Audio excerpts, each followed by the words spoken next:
सभी को राम राम। कैसे हो आप सभी? उम्मीद करती हूँ सभी लोग स्वस्थ होंगे, मस्त होंगे और अपने कार्य में व्यस्त होंगे। तो मैं ऋषिका आज आप लोगों के सामने कहानी लेकर आई हूँ। कहानी का नाम है ईश्वर पर भरोसा। एक राजा बहुत दिनों से पुत्र की प्राप्ति के लिए आशाएं लगाए बैठा था, लेकिन पुत्र नहीं हुआ। उसके सलाहकारों ने तांत्रिकों से सहयोग लेने को कहा। सुझाव मिला कि किसी बच्चे की बलि दे दी जाए तो पुत्र प्राप्ति हो जाएगी। राजा ने राज्य से ढिंढोरा पिटवाया कि जो अपना बच्चा देगा उसे बहुत सारा धन दिया जाएगा। एक परिवार में कई बच्चे थे, गरीबी भी थी। एक ऐसा बच्चा था जो ईश्वर पर आस्था रखता था तथा संतों के सत्संग में अधिक समय देता था। परिवार को लगा कि इसे राजा को दे दिया जाए, क्योंकि ये कुछ काम भी नहीं करता है, हमारे किसी काम का भी नहीं है। इसे देने पर राजा प्रसन्न होकर बहुत सारा धन देगा। ऐसा ही किया गया। बच्चा राजा को दे दिया गया। राजा के तांत्रिकों द्वारा बच्चे की बलि की तैयारी हो गई। राजा को भी बुलाया गया। बच्चे से पूछा गया कि तुम्हारी आखिरी इच्छा क्या है। बच्चे ने कहा कि ठीक है, मेरे लिए रेत मंगा दिया जाए। रेत आ गया।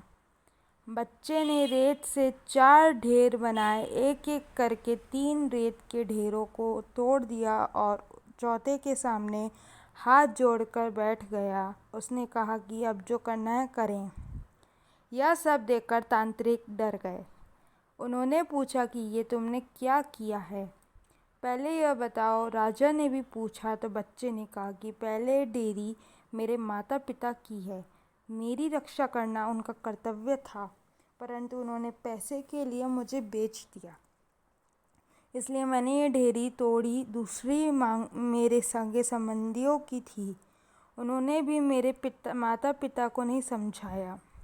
तीसरी आपकी है राजा, क्योंकि राजा की प्रजा की रक्षा करना राजा का ही धर्म होता है, परंतु राजा ही मेरी बलि देना चाह रहा है, तो ये डेयरी भी मैंने तोड़ दी। अब सिर्फ अपने सद्गुरु और ईश्वर पर ही मुझे भरोसा है, इसलिए यह डेयरी मैंने छोड़ दी है। राजा ने सोचा कि पता नहीं बच्चे की बलि देने के पश्चात भी पुत्र प्राप्त हो या ना हो, तो क्यों ना इस बच्चे को अपना पुत्र बना ले। इतना समझदार और ईश्वर भक्त बच्चा है, इससे अच्छा बच्चा कहाँ मिलेगा। राजा ने उस बच्चे को अपना पुत्र बना लिया और राजकुमार घोषित कर दिया। जो ईश्वर और सद्गुरु पर विश्वास रखते हैं, उनका बाल भी बांका नहीं होता है। हर मुश्किल में एक का ही जो आसरा लेते हैं, उनका कहीं से किसी प्रकार का कोई अहित नहीं होता है। जय जय श्री राम। जय हिंद। सदैव प्रसन्न रहिए। जो प्राप्त है वही पर्याप्त है। धन्यवाद। जय हो। सदा विजय हो।